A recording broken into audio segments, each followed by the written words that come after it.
Hello दोस्तों, beginners point में आपका स्वागत है और अभी हम कर रहे हैं current affairs. Daily news October 31, 2025। EPFO host Gurucharan Das in 22nd edition of reimagining governance disclosure for excellence. The Pandit Deendayal Upadhyay National Academy of Social Security of the Employees Provident Fund Organization (EPFO) hosted the 22nd edition of Reimaging Governance Discourse for Excellence (RGDA), featuring Guru Charan Das, noted author, public intellectual, and former CEO of Protector and Gamble India.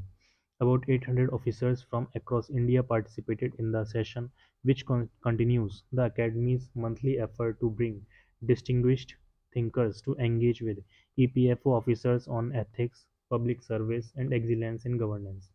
Kumar Rohit, Director, PDNASS. Government strengthens verification infrastructure through amendments to the Legal Metrology (GATC) Rules 2025. The Department of Consumer Affairs, Ministry of Consumer Affairs, Food and Public Distribution has notified significant amendments to the Legal Metrology Government Approved Test Centers Rules 2013. These amendments mark a major milestone in expanding India's verification infrastructure for weights and measures, ensuring transparency, accuracy, and fairness in trade. The revised rules aims to strengthen consumer protection, promote ease of doing business, and align India's system of verification with international best practices. NHAI simplifies Know Your Vehicle (KYV) process for FASTag users.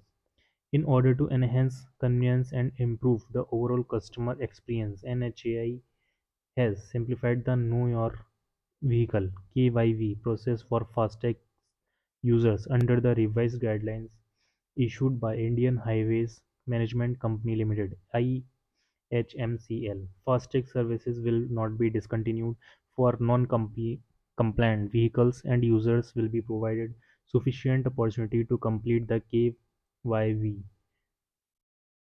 process. Under the simplified KYV guidelines, side photographs of car and jeep van will no longer be required. Only the front picture showing the number plate and FASTag will be required to be uploaded. Also, provisions will be made to automatically fetch RC details from Vahan when the user enters the vehicle number, chassis number, or mobile number. If multiple vehicles are registered against a single mobile number, the user will be able to select the vehicle for which they wish to complete KYV. To maintain continuation of services, FASTags issued before the KYV policy shall remain active unless complaints are received for loose tags or misuse. Also, issuer banks will send SMS reminders to the users to complete KYV. Department of Social Justice and Empowerment signed MOU to enhance employment opportunities for SC and backward classes communities. The Department of Social Justice and Empowerment (DOSJE) Government of India signed a Memorandum of Understanding MOU with Ms. Parsol Clay India Private Limited, one of India's leading human resource and staffing solutions companies, to enhance employment opportunities for candidates belonging to the scheduled caste, SC, and backward classes (BC) communities. Under this reform initiative, Department of Social Justice and Empowerment is partnering with professional HR consultants to connect SC and BC candidates with suitable job opportunities across sectors. Verified candidate data will be shared with HR partner to facilitate placements, while beneficiaries will receive free counsel, resume support, interview preparation, and placement assistance. The collaboration ensures strict data privacy, transparency, and accountability through regular monitoring. It will benefit candidates through improved employability, the government by turning welfare into real jobs, and the private sector by providing access to a verified, diverse talent pool that supports inclusive hiring and CSR goals. The collaboration between the Department of Social Justice and Empowerment and Persol Clay India Private Limited marks an important milestone in advancing inclusive employment and social equity. By bridging the gap between welfare and workforce, this initiative reinforces the government's commitment to ensuring that empowerment translates into real livelihoods, dignity. Prime Minister inaugurates and lays foundation stones for development projects worth rupees 1,219 crore. The Prime Minister Shri Narendra Modi inaugurated and laid the foundation stones for development projects worth 1,219 crore in Kevadia on the eve of Sardar Patel's 150th Jayanti. The projects include the Birsa Munda Bhavan and iconic center dedicated to Bhagwan Birsa Munda, a residential complex for GSEC and SSNNL employs the first phase of the hospitality district and a Bisnoy garden. Shri Modi flagged off a fleet of electric buses in Kevadia. The initiative will ensure comfortable and sustainable transport facilities for people visiting the region. As part of the celebrations marking the 150th Jayanti of Sardar Vallabhbhai Patel, the Prime Minister also released a special commemorative coin and postage stamp in tribute to the Iron Man of India. The Prime Minister Shri Narendra Modi also attended a cultural program in Kevadia that depicted the inspiring life and legacy of Sardar Vallabhbhai Patel. Justice Suryakant appointed as 53rd Chief Justice of India. Justice Suryakant was October 30, 2025 appointed as the 53rd Chief Justice of India. He will assume charge on November 24 and will remain CJI for nearly 16 months till February 9, 2027. The notification of the appointment of Justice Suryakant was issued by the Department of Justice in the Union Law Ministry. Justice Suryakant succeeds Justice Bhushan R. Gavai, who demits office on November 23. In 1985, he shifted to the Punjab and Haryana High Court, Chhattisgarh, specializing in constitutional service and civil matters. On July 7, 2000, he earned the distinction of being appointed the youngest Advocate General of Haryana and was also designated as a senior advocate. He served as the Advocate General until his elevation as a permanent judge of the Punjab and Haryana High Court on January 9, 2024. As a judge, he served on the governing body of the National Legal Service Authority (NALSA) from 2007 to 2011 and later earned a first class first in his master's degree in law in 2011. He was appointed as the Chief Justice of the Himachal Pradesh High Court on October 5, 2018 and thereafter was elevated to the Supreme Court of India on May 2029. Since May 14, 2025, he has been Executive Chairman of NALSA and also serves on several committees of the Indian Law Institute. Union Minister Shivraj Singh Chauhan inaugurates NSC seed processing plants, launches online booking system. Union Agriculture Minister Shivraj Singh Chauhan inaugurated the National Seeds Corporation's NSC state-of-the-art seed processing plant in New Delhi. Addressing the inauguration, Mr. Chauhan emphasized that these plants will ensure easy availability of high-quality seeds to farmers, significantly increasing agricultural productivity. Mr. Chauhan also virtually inaugurated five NSC seed processing plants located in Bareilly, Dharwad, Hassan, Suratgarh, and Raichur. In this regard,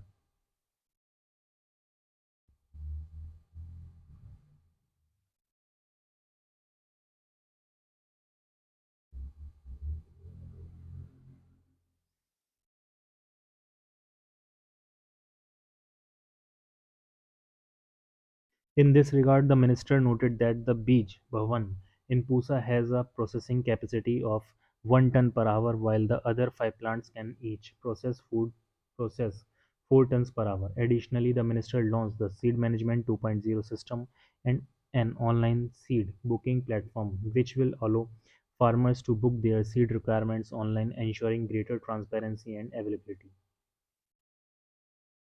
India secured 6-month US sanctions waivers for Iran's Chabahar port. The Ministry of External Affairs (MEA) on Thursday announced that India has been granted a 6-month exemption from US sanctions on Iran's Chabahar port. The port holds strategic importance as it provides India with direct access to Afghanistan and Central Asia as well as eastern Russia bypassing Pakistan.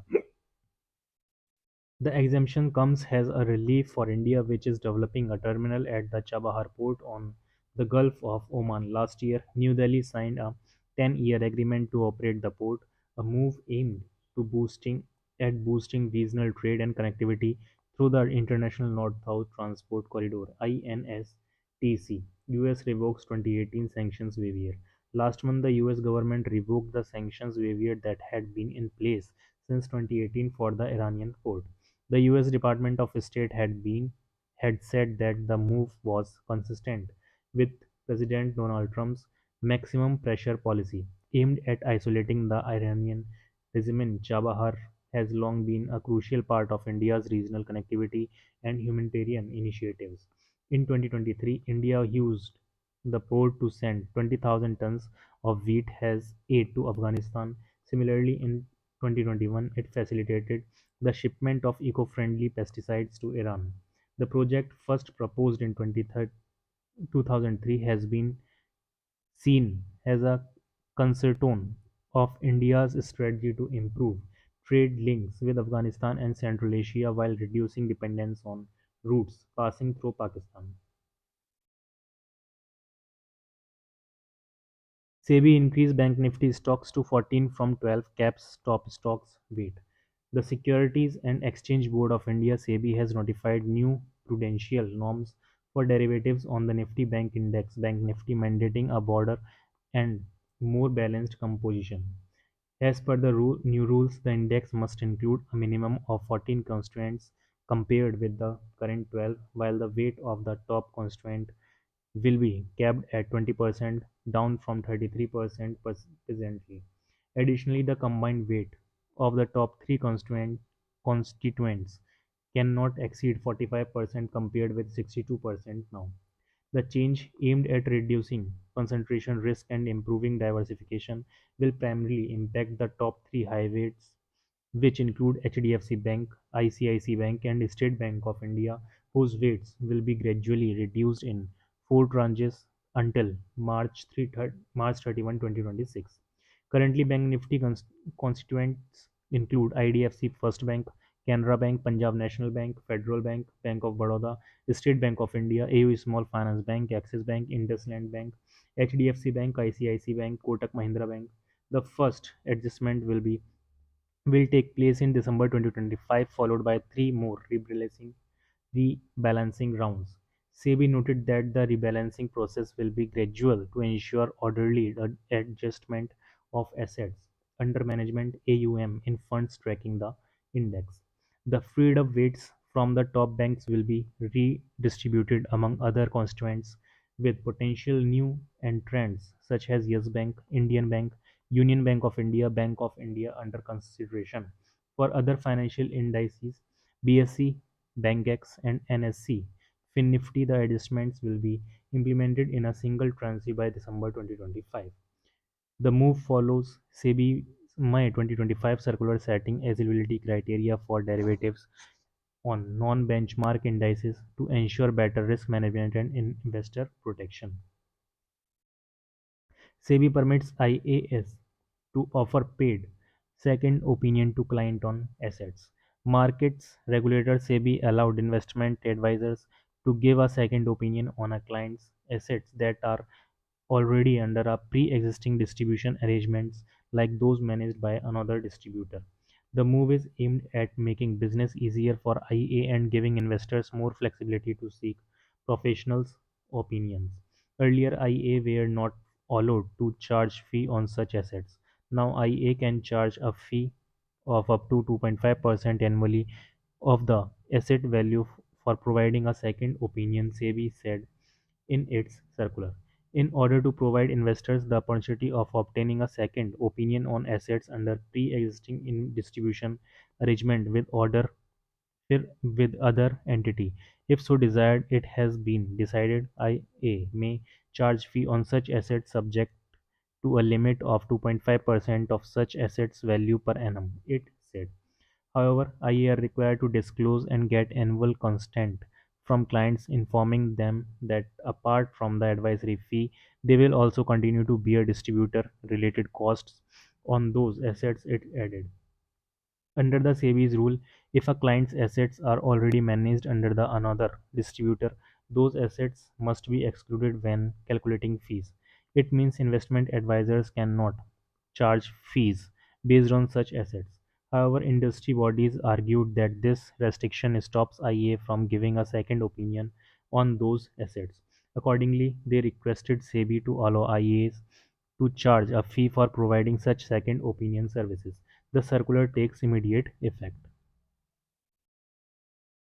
India won the Asia Cup 2025. India won the Asia Cup 2025, remaining undefeated throughout the tournament. In the final, India beat Pakistan national cricket team by 5 wickets. Key individual performance: Abhishek Sharma finished as the highest run scorer of the tournament with 314 runs.